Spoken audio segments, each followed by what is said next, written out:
Hi guys, it's Mark Zickery, Mr. Sci-Fi, and I'm back from Binghamton from the Rod Serling Fest, which was terrific, and we were working on Space Command and lots of stuff is happening. But today I'm going to talk about something surprisingly not science fiction, Better Call Saul. And the reason is, well, first it was a terrific show and I loved it and it was great, and it ended, and there'll be spoilers ahead, so if you haven't seen the ending, turn it off now, turn me off now.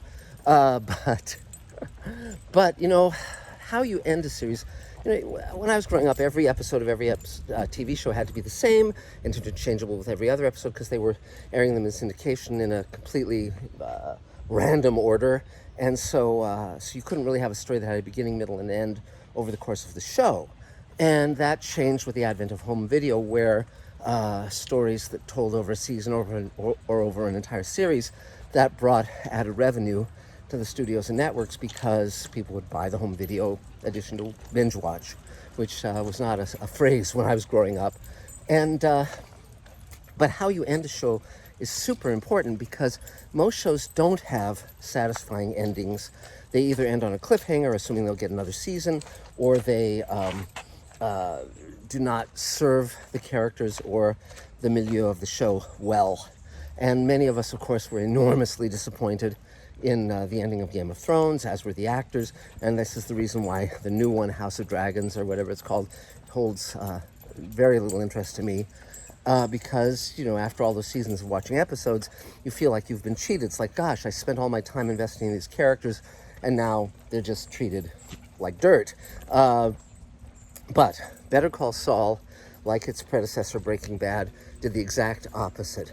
In Breaking Bad, essentially Walter sacrifices his life to save Jesse because he cares about him, and it's again a satisfying ending for that character in that world because it's an act of friendship and love and self-sacrifice, and so that was a very good ending. I think Better Call Saul was a terrific ending as well, because here's my take on it. Better Call Saul, as well as being about crime and about you know, the shifty behavior and all of that, more than anything, it was a love story between these two damaged characters, and Jimmy and Kim.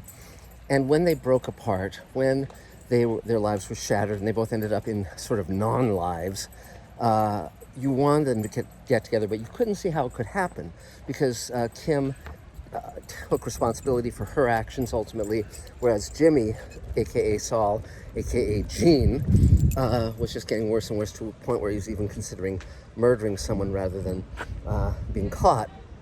So we had no idea how it was going to satisfactorily end, and I was wondering if they were going to kill Jimmy at the end, or, you know, or what was going to happen with Kim, because she was living such a terrible life with all these vapid people and basically submerging her real personality and her real interests.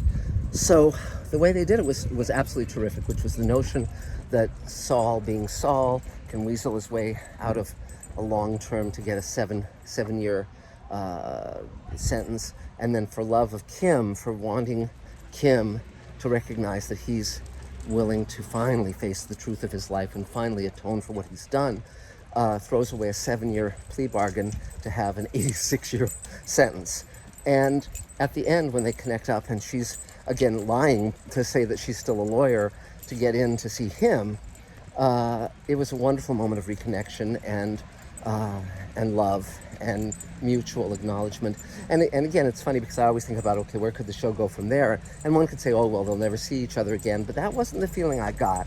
And my thought would be, well, they could get married again and she could have conjugal visits, and he's going to be doing just fine in prison because everyone loves the Better Call Saul commercials, and he's sort of like someone everybody likes, and he can make Cinnabon for the prison population and guards and so forth. And you get the feeling that he's going to do just fine in prison without being sort of a shyster anymore, or avoiding the truth of his life, the emotional truth of his life. But he'll be fine. No one's going to mess with him because they like him and because he provides yummy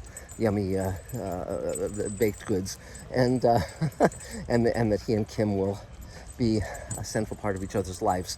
Now, we'll never know this. This is just, you know, my little continuation of the happy ending, but it was a terrific ending, beautifully scripted, beautifully acted and directed. Really a wonderful close to a show and that's how shows should close. So anyway, that's about it for now, but just wanted to share my little 2 cents on a show that really was incredibly well crafted all the way through, and it had a fitting end for many of the characters. And again, it was always a challenge because in Breaking Bad, you knew what happened to some of the characters like Mike, and so it was very touching to see all these wonderful actors and wonderful characters get their moment again. So that's about it for now. Talk soon. If you want to buy Space Command shares, let me know. Contact me at markzicree@gmail.com, or if you want to support us on Patreon, every little bit helps. And that's it for now. We'll talk again real soon. Bye, guys.